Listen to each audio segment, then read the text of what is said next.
the advantages of online teaching and learning. I have thought for a very long time, and it's actually better to learn online, to teach online. One advantage is that there's flexibility in teaching online. If you're a teacher, it's you can decide to wake up maybe whenever it is time to teach with your pajamas and just change your thought. Okay, and I think it's the same way with the students. So you can just come in before you come in. Everybody's in class, and you will notice that some people are still in their pajamas. Anyway, but it's a lot of flexibility in teaching online. So, which means you don't have to drive to school. A lot of advantages. You don't have to drive to school. You're not in a hurry to eat before you go, because you don't have to eat actually before you go to depending on the time. So that's a lot of flexibility when you're teaching online. Allows learners to study at their own time. It could be face to face while online, or it could actually be asynchronous. So if it's asynchronous, then it means you teach the lesson and save it for them. Whenever they come, they watch it. But if it is synchronous, then it means that when you're teaching, they have to be there watching. But right now, a lot of students actually go to school, go to work, they work full time. Students work full time, and they come to school, and sometimes students are also parents. So you have a student who is a parent, a mother or a father of three children. Their children are in daycare. They have to go to work and then come back from work and come to class. So all you want to do is teach this class and make sure you record it. If you forget to record the class, it means you have to reteach it, because if they were at work, the tendency is that if they did come to class, they are tired. And as a human, you want to make sure that you record this lesson, keep it for them. You don't really have to, but I teach mathematics and I want to record this lesson so that when they come, there are some questions that students ask you all the time. But if you are better off recording the lesson, so when you record this lesson, then when they come to ask the same question, then you have it somewhere recorded, which means that they can actually go back and watch the lesson, take notes, and then do some examples, do the examples for the day.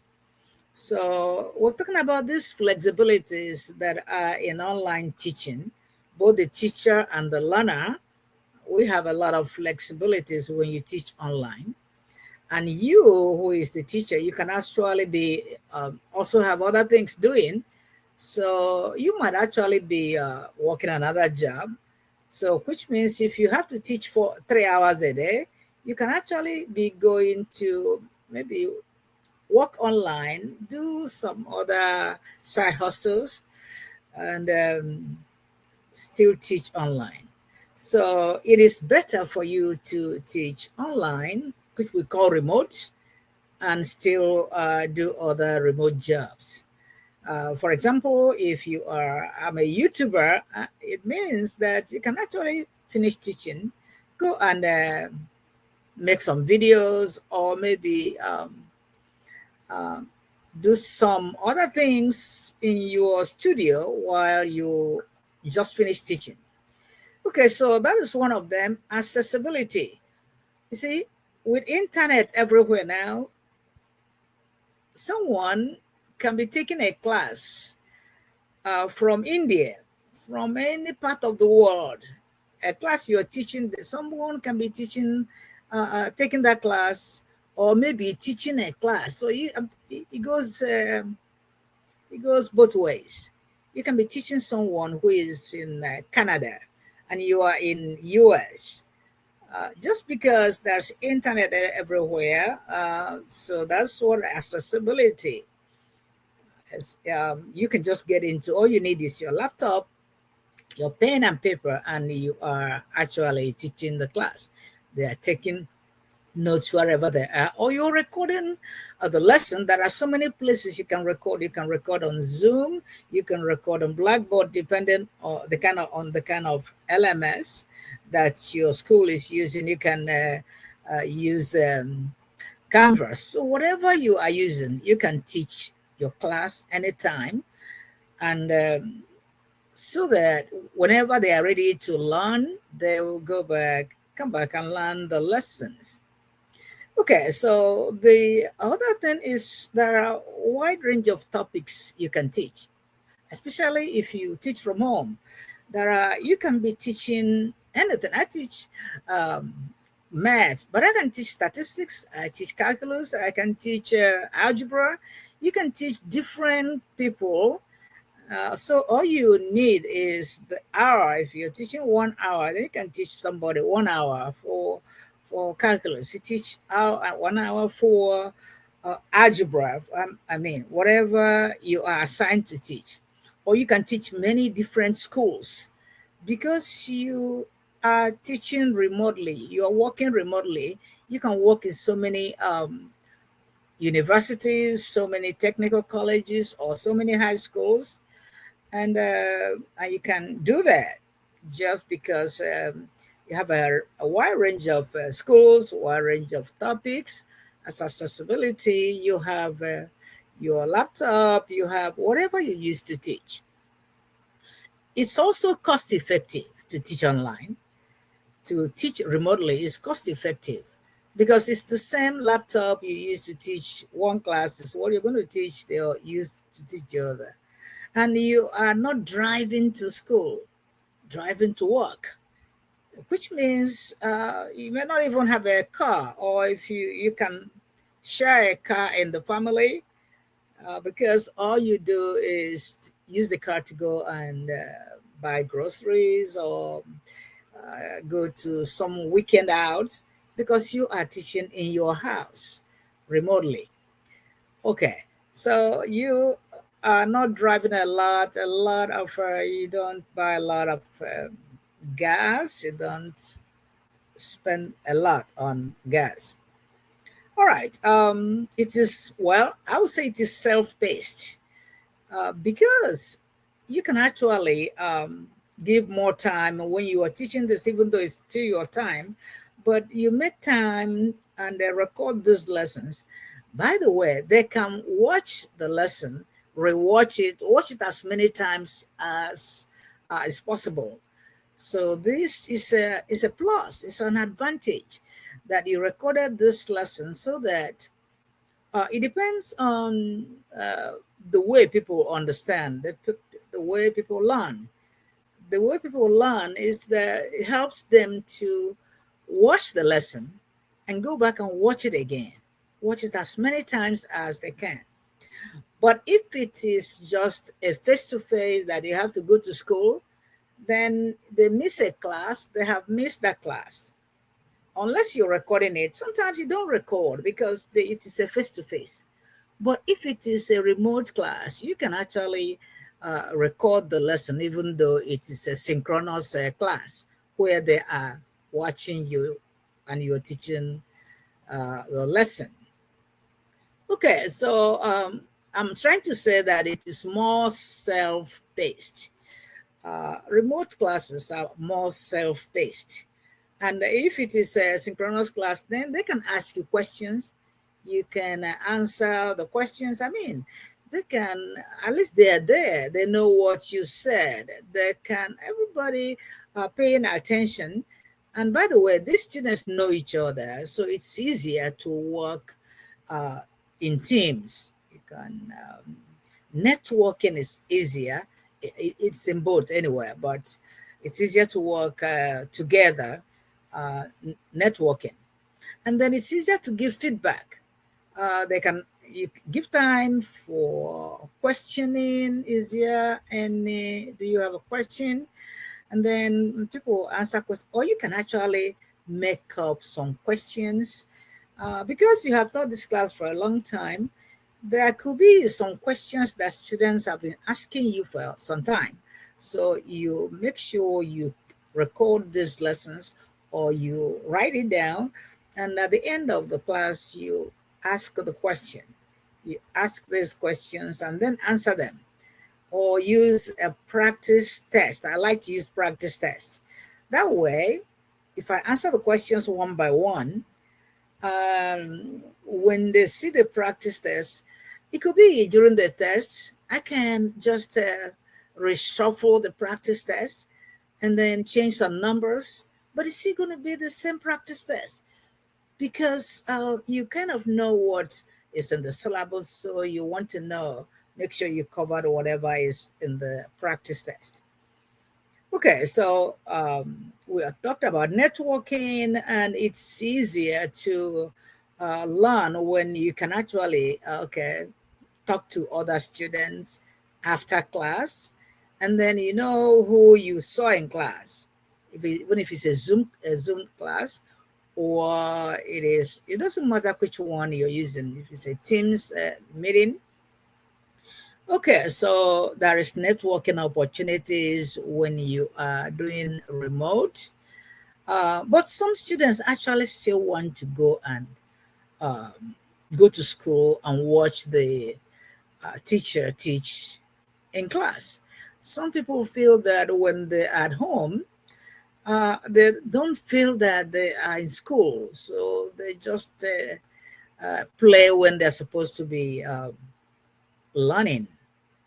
Okay, so another one is certification and credentials are easy to get. You can actually finish a quiz and immediately the computer scores you. When you finish and you submit your test or your quiz, the computer scores your quiz and gives you a feedback, gives you some feedback. That way you know how you how much you're doing, how well you are doing, and then where do you have to improve. So immediate feedback is very important, and it works so much when you are doing remote teaching or remote learning, whichever one, remote teaching or remote learning. You can give them feedback as a teacher. The student can just get feedback immediately and find out where they're not doing well and what they can improve. A lifelong learning. Anybody can go to school. I still take classes. I still take classes even though I have taught for 40 years. I have taught for 40 years, but I still take classes because it's easy to open your computer and still learn. And so taking online classes is just a question of signing up, opening. I mean, it's easier to take online classes. So there are lifelong learners. It doesn't matter your age. There are lifelong learners, people who just take classes anytime, whenever you can, and do very well. So we already talked about. Let me just make sure that I um, name them again before I continue. So if you're taking an online class or teaching an online class, there is flexibility in online courses. You are flexible. For example, you can decide you can teach. I teach financial education. I teach mathematics, and you can teach. Some students come to you; they are taking calculus. Some students come to you from another school; they are taking pre-calculus. Some are taking trigonometry. Some are taking geometry. Some are taking algebra. So it depends on how many hours you teach in a day, depends on what you, even if you're just recording lessons, you can decide to record as many lessons as you want. So we just talked about flexibility. So there's flexibility in online teaching. Accessibility, you can take a course from anywhere in the world, from anywhere in the world, provided the person is offering it. It could be one person or school. You can sign up to take a course, and from anywhere. You can ask your student, "Where are you from?" "I'm from South Africa." South Africa. "I'm from South Africa." Another person will say, "I'm from Ethiopia." Another person will say, "I am from Nigeria." Another one will say, "I am from." So people can take the classes. I'm from an India. One of my students is from India. A class I took last time, I took a class from Indians. I took a class with those who are from other parts of Africa. I haven't seen them before. I haven't been to their houses, to their countries before, but you see them online. You see a lot of dialects, a lot of accents, people who have accent like I have, beautiful accents. And so you will always know that the person you are teaching, or you are that is learning from you, when they speak, they're actually not from the same place you are. Okay, so already said that taking an online class is cost effective for something like you're not driving to the place, you're not traveling to go and be there. You can, even if it's a workshop, even if it's you're teaching, you can teach from where you are, uh, a long distance away, and you communicate as if you are in the same building. So that is the advantage of technology. Technology has improved a lot. I remember before the COVID-19, before 2019, we didn't have a lot of Zoom. We didn't know a whole lot. It's the proliferation of technology came during COVID. Okay, so I said that teaching online or learning online is cost effective, whether you're a teacher or a learner, and it's self-paced a lot of time, because most of the time your teacher, even if it is synchronous or asynchronous, your teacher could record the lesson, even though teacher could record the lessons, so that even though you're listening, you can go back and watch the video. When you watch the video, then it is better because you watched it. And if you don't understand, you go back and watch it again. So that's why we call them digital assets. Remember, we said they are digital assets. So the teacher converts the lesson to videos, which we call digital assets. And these are digital assets. That's what we call digital product, digital assets, the videos. But anyway, you as a teacher, you're making digital products, and you as a student, you are using the digital products or the assets that the teacher created for you. So it is self-paced because there are so many ways you can do it. Um, there is immediate feedback and assessment, especially if you have the student there. You can just throw in some questions and see how much they are following. How much are they following in what you are doing? Um, networking, networking. You see people networking with people from all parts of the world, because you took classes together, and you can actually take that class in any university that's offering online class. You don't have to go there. You just have to uh, get in and take the class with them. If the teacher records, which of course that's what everybody does, you record the lesson, and so that when they come back, suppose the students' parents, they work full time, because I have students who are parents, they work full time and they don't have nannies. So they have to take their children to daycare, then go to work, then come back from work, feed their children, rest, and then go and watch the videos and go ahead and start doing what they have to do to pass the class. They have to pass the class. Okay, so networking is there, and then it's easier to get certified because it could be a 3 months class. It depends on how the class is spaced. So you can finish a course in 3 months, okay?